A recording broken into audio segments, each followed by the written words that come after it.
Vérissure, le numéro 1 des alarmes en France. Rendez-vous sur vérissure.fr pour votre demande de devis gratuit. Vérissure présente. Sud Radio, parlons vrai chez Bourdin, 9h-10h, Jean-Jacques Bourdin. L'histoire et les jeunes en France. Une étude réalisée par Opinionway, publiée dans La Tribune, auprès des 16-24 ans, nous dit quoi ? Nous dit que les connaissances culturelles en matière historique sont incertaines. Plus qu'incertaines. Je vous donne quelques chiffres. Tiens, les chiffres à retenir sur ce sondage. 46% des 16-24 ans ne savent pas donner la date du début de la Révolution française. 60% ne savent pas donner la date de la chute du mur de Berlin. C'est dommage parce que c'est plus récent tout de même. 16% ne savent pas ce qu'est la Shoah. 17% ne savent pas exactement ce que cela signifie. 46% savent bien ce qu'est la solution finale. 38% n'ont jamais entendu parler de la rafle du Veldiv. 41% des jeunes pensent que la loi sur la séparation entre l'État et l'Église, la loi de 1905, a été faite uniquement contre les musulmans. 31% pensent que c'est contre les catholiques et 25% contre les juifs. Méconnaissance historique. Et comment s'informent ces jeunes Français? Les réseaux sociaux, première source d'information pour 45% d'entre eux. La télévision, deuxième source d'information pour 25%. Et les journaux papier en ligne, source d'information pour 8% des jeunes Français. Pour parler de cette enquête, deux historiens avec nous. Richard Fremder, bonjour. Bonjour. Merci d'être avec nous. Et Fabrice Grenard, bonjour. Bonjour. Vous avez enseigné, Fabrice Grenard, vous avez enseigné en Seine-Saint-Denis. Aujourd'hui, que faites-vous? Alors, je suis directeur scientifique de la Fondation de la Résistance et je travaille comme chercheur sur la Seconde Guerre mondiale. Donc vous êtes très particulièrement intéressé par les résultats de cette enquête. D'abord, première question à tous les deux, est-ce que vous êtes surpris, Richard Fremder? Pas surpris une seule seconde. Moi, je prends souvent des jeunes de 3e pour les stages de 3e, etc. Et j'ai vu des choses, j'ai entendu des choses qui m'ont beaucoup surpris. Vous parliez de la Révolution française, quand j'ai posé la question sur qu'est-ce que c'est que le 14 juillet, puisqu'on préparait des émissions, des chroniques sur les jours fériés. Ils m'ont dit, c'est un jour férié, c'est la fin de la guerre. D'accord. Quelle guerre? Alors la deuxième, non. La première, non. Voilà, ils ne savent pas. Troisième, des jeunes de 3e. Vous êtes surpris? Pas surpris non plus, d'abord parce que ces dernières années, il y avait déjà un certain nombre de sondages qui allaient dans le même sens. En fait, ce qui me surprend, moi, c'est le paradoxe. Sur la Seconde Guerre mondiale, par exemple, sur la Shoah, on n'a jamais autant enseigné ces questions-là qu'aujourd'hui. L'école fait son travail. Et pourtant, on voit au niveau des résultats que ça n'imprime pas. Mais je dirais que ça dépasse aussi très largement l'histoire. On le voit sur d'autres matières, le classement sur les mathématiques, etc. Il y a clairement un problème aujourd'hui sur la question de la transmission. On est bon au classement PISA, on n'est pas dernier. Oui, mais justement, un problème sur la question de la transmission. Il y a toujours eu... Bon, les Français sont paradoxaux comme beaucoup de peuples, mais en France, on est très paradoxal.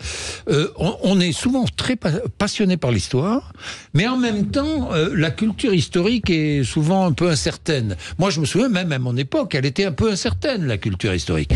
Mais ça s'amplifie. Les Français sont passionnés, vraiment. Les Français sont vraiment passionnés. Ils adorent ça. Et beaucoup n'hésitent pas à dire « je ne sais pas, mais ça m'intéresse ». Et ça, c'est vrai. Manque de chance, et je plains les profs, franchement, qui font un boulot incroyable, formidable, mais manque de chance, le programme, c'est fait pour des étudiants. C'est-à-dire qu'on apprend l'histoire par paquet. C'est-à-dire on va faire le 18e siècle, boum. Ensuite, on va faire la guerre 14-18, boum. Mais si t'as pas appris la guerre de 70, tu sais pas ce que ça veut dire. Et c'est ça le problème, c'est qu'ils sont complètement paumés. Moi, je vois des gamins qui effectivement vont avoir 17 pages dans un bouquin sur l'esclavage au 18e siècle et une ligne sur Napoléon III. C'est curieux. Alors, je dirais aussi que le sondage pose un problème un peu méthodologique. C'est-à-dire, on fait coller un événement, une date. Ça, c'est vrai que c'est une façon de faire de l'histoire très fin 19e siècle, très laviste, Troisième République, qui n'est plus la façon de faire de l'histoire aujourd'hui. Je vous prends un exemple. Effectivement, alors c'est choquant la réponse sur ne pas savoir que la Révolution française commence en 1789. Ensuite, il y a d'autres questions qui sont posées. Le vote des femmes, par exemple, on en parlait tout à l'heure. Le vote des femmes, la réponse attendue était l'ordonnance d'Alger d'avril 1944. Bon, mais est-ce que c'est cette date qui compte? Est-ce que c'est la première élection en 1945 qui compte? Ce qui est important, c'est de savoir que les femmes votent au sortir de la Seconde Guerre mondiale. La création de l'État d'Israël, je dirais, qui figure aussi dans ce sondage, c'est un peu pareil. Est-ce qu'il faut savoir la date exacte ou est-ce qu'il faut savoir le moment? Moi, je suis plutôt partisan, notamment pour les jeunes, que les jeunes aient bien en tête le moment. Mais il faudrait poser les questions différemment. Vous voulez dire quoi? Vous voulez dire qu'on apprend trop les dates? On va trop dans le détail. On va trop chercher dans le détail alors qu'ils n'ont pas la base. Je ne sais pas si vous vous souvenez, alors moi j'étais pas né, mais est-ce que vous vous souvenez du sketch de Jean-Yann, Waterloo, vous savez, la course cycliste Waterloo qui a fait tellement de bruit. À l'époque, ça faisait du bruit parce que scandale, etc. Vous le faites regarder aujourd'hui, les gens vont dire mais pourquoi? Ça veut dire quoi? Parce qu'ils savent pas ce que c'est. Parce que Waterloo, parce que Grouchy, Blücher, ils savent pas. C'est-à-dire qu'ils n'ont pas la base. On n'est effectivement plus aujourd'hui dans un enseignement de l'histoire par l'événement, par les dates, mais plutôt par les thèmes. Bon, c'est aussi, je dirais moi, un progrès ça de l'historiographie. On fait davantage d'histoire sociale, d'histoire de la longue durée. Vous voyez, beaucoup de grands historiens ont insisté pour aller davantage dans ce sens. Mais c'est vrai que du coup, l'événement, la date a tendance parfois un peu à disparaître. Mais il faut dire que le temps passe et que les événements se succèdent. Donc, évidemment, l'histoire est de plus en plus longue. Bien sûr. Ouais, enfin bon. À apprendre. Non, faut pas exagérer non plus. Alors, c'est pas 3 milliards d'années. Un peu quand même. Parce que si on prend... Parce que je suis beaucoup plus âgé que vous. On s'arrêtait. 39-45, stop. À 45, on stoppait tout. Hein. Si on prend le programme de troisième, on n'apprenait même pas la 4e République, la guerre d'Algérie, Charles de Gaulle, la Constitution de 1958. Ça se pose très clairement pour 2 niveaux, qui sont les classes de 3e et de terminale, où effectivement, moi, ma génération, c'est pareil. Le programme de 3e et de terminale, c'était le monde depuis la Seconde Guerre mondiale, et effectivement, c'était quelques décennies. Aujourd'hui, l'histoire avance et il faut aller jusqu'à aujourd'hui. Donc, c'est des matières supplémentaires, des thématiques supplémentaires à aborder qui peuvent peut-être noyer un peu ce qui peut nous apparaître comme l'essentiel. Voilà, une période comme la Deuxième Guerre mondiale, sur laquelle on passe beaucoup moins de temps aujourd'hui dans les programmes, ça c'est vrai, que... Et pourtant, on devrait passer du temps, parce que les conséquences de l'équilibre du monde imaginé après la Seconde Guerre mondiale, les conséquences, on les mesure aujourd'hui. Mais ça va même plus loin. Ce qui va arriver demain découle de ce qui s'est passé hier. Bien sûr. On parlait de nos enfants avant l'émission. Moi, ma fille qui est en 3e, qui prépare le brevet, il commence la Deuxième Guerre mondiale et il commence par la rafle du Veldiv. C'est un peu comme si vous regardiez une super série géniale, vous commencez par l'épisode 8 sur 10, mais vous savez pas pourquoi avant, qu'est-ce qui s'est passé. Mais franchement... Ah bon ? L'enseignement commence sur la rafle du Veldiv. Je dis pas l'enseignement, en tout cas, son cours a commencé comme ça. Franchement. Vous comprenez cela ou... Alors, ça c'est un choix pédagogique de l'enseignant. Ce qui est vrai, c'est qu'aujourd'hui, on va enseigner la Seconde Guerre mondiale sous un angle particulier, qui est celui d'une guerre d'anéantissement. Donc, plutôt que d'enseigner la Deuxième Guerre mondiale selon ses grandes phases, comme on le faisait avant, la défaite de 40, le tournant de la guerre en 42, vous voyez, les victoires alliées en 44-45, on va enseigner davantage la guerre sous l'angle de l'anéantissement, les exactions auprès des populations civiles, les bombardements, et bien sûr la question du génocide. C'est pour ça qu'il y a un paradoxe, parce que cette question du génocide aujourd'hui, elle occupe une place centrale dans les programmes scolaires, et pourtant... ça semble ne pas imprimer auprès d'une majorité d'élèves. Ça imprime pas parce que vous n'avez pas la base. Alors, ça, le truc, c'est que vous n'avez pas la compréhension. C'est que ça n'imprime pas parce que les élèves n'ont pas la base. Mais bien sûr, on vous impose un truc, mais vous n'avez pas le socle. Construisez une maison sans les fondations. Vous allez voir ça.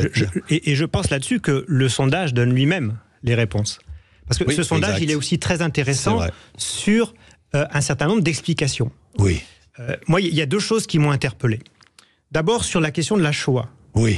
Si on pose la question sous l'angle, est-ce que vous connaissez les chambres à gaz ?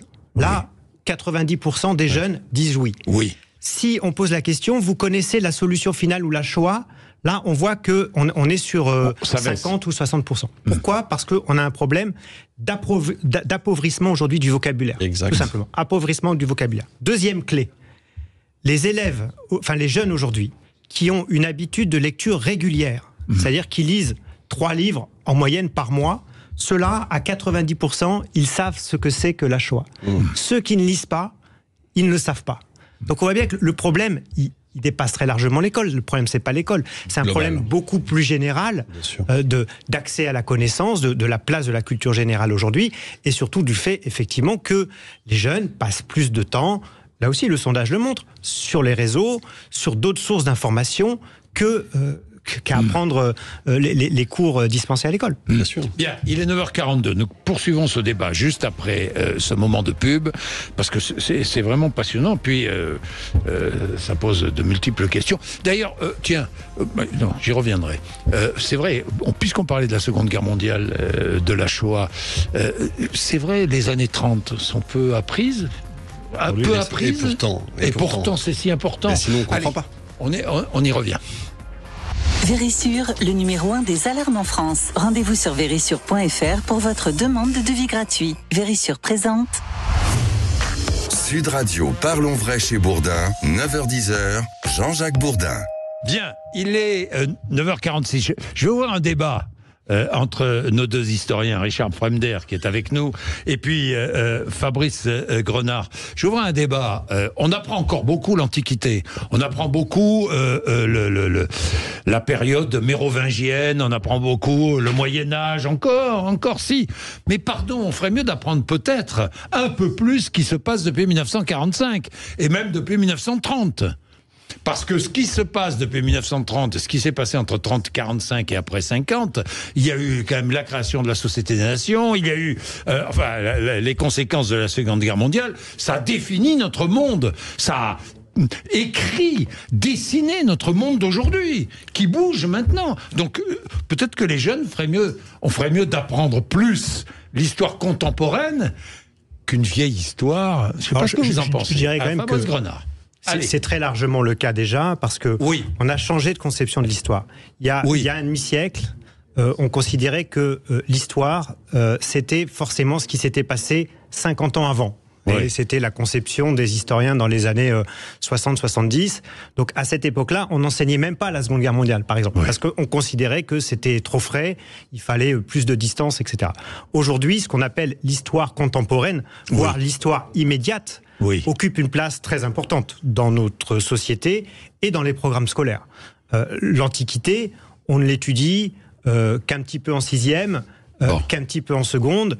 L'histoire contemporaine, on l'étudie dans les classes d'examen, troisième, terminale, et ça occupe, je trouve, une place importante. Et puis surtout, mais est-ce qu'on étudie beaucoup, par exemple, la géopolitique ? Alors, peut-être pas assez, ça, effectivement, peut-être pas assez, mais il y a des progrès. C'est une matière qui est en train d'apparaître plutôt dans les disciplines de spécialité. De spécialité. Mais il faudrait généraliser davantage, effectivement. Est-ce qu'il ne faudrait pas...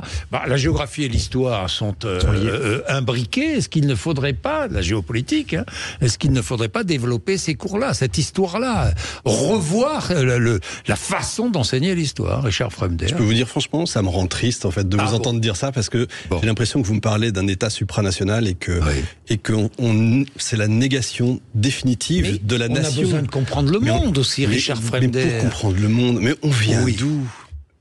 Mais Jean-Jacques, on vient d'où ? On vient justement des Grecs, on vient de tout ça, de Rome, etc. Comment est-ce que vous pouvez comprendre Napoléon si vous ne comprenez pas Rome ? Comment est-ce que vous pouvez comprendre Hitler si vous ne comprenez pas tout ça ?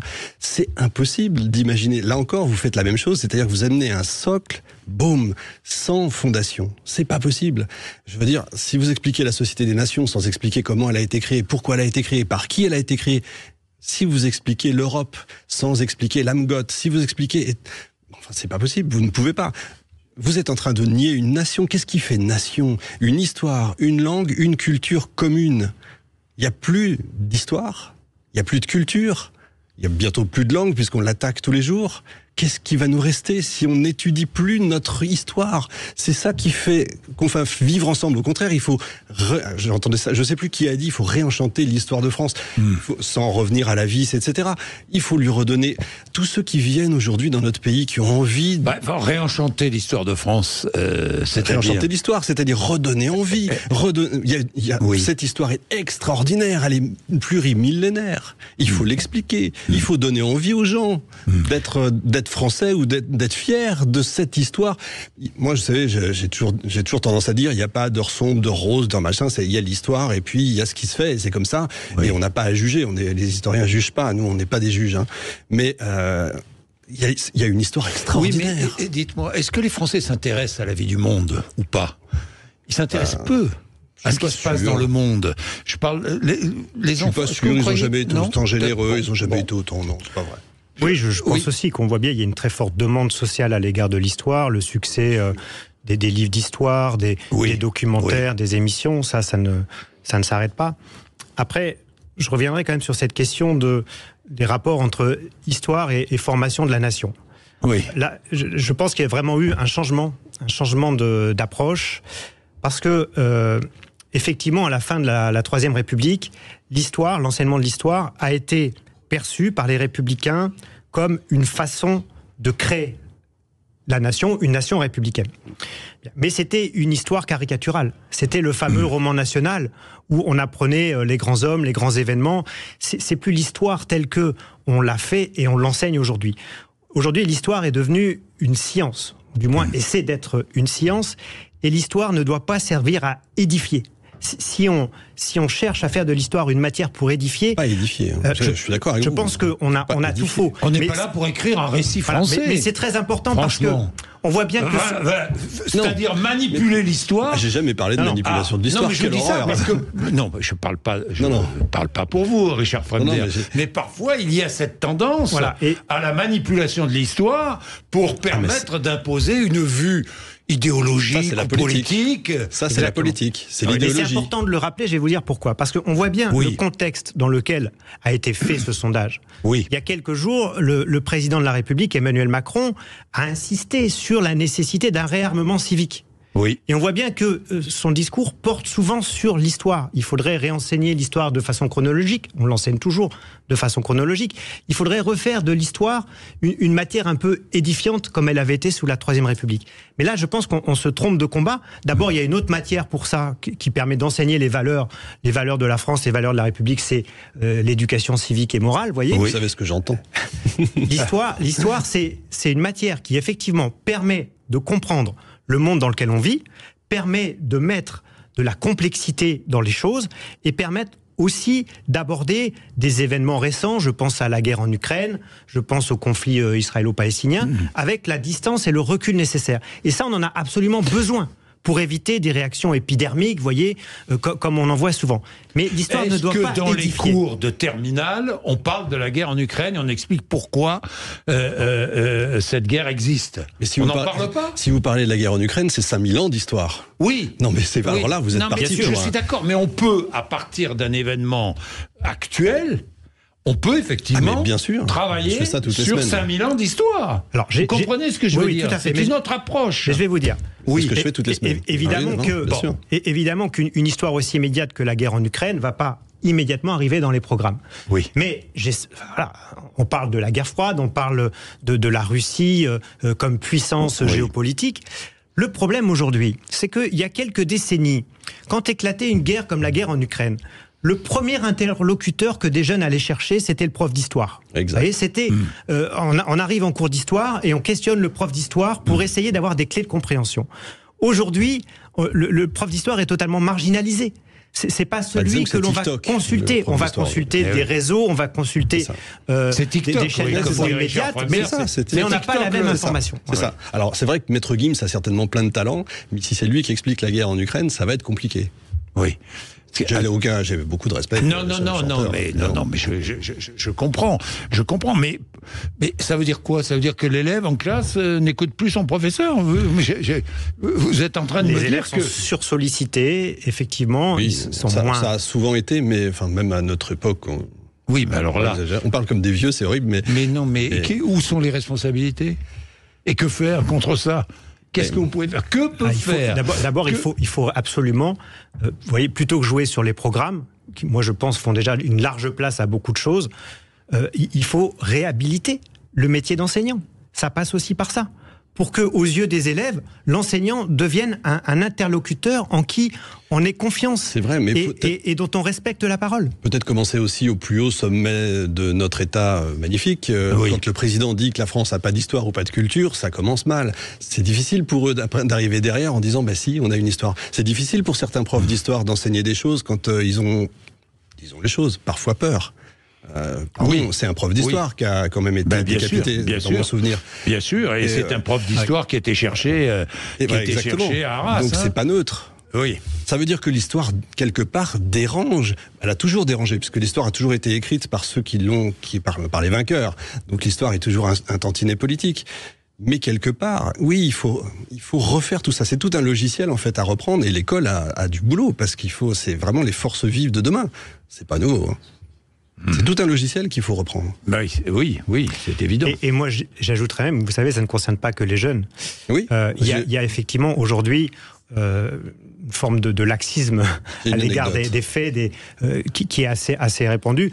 J'ai l'habitude, par exemple, de commenter les commémorations du 8 mai 1945. Vous voyez. Oui. Et le nombre de fois aujourd'hui où j'ai entendu ces dernières années, certains de vos confrères, même parfois des politiques, parler de l'armistice du 8 mai 1945. Bien sûr. Mais bien sûr. C'est quelque chose qui était impensable il y a encore quelques années. Et on voit bien. J'ai une anecdote. J'ai eu un documentaliste, on préparait des émissions sur Napoléon III, et il me dit, t'es sûr qu'il a été d'abord président et ensuite empereur? Moi, je crois que c'est l'inverse.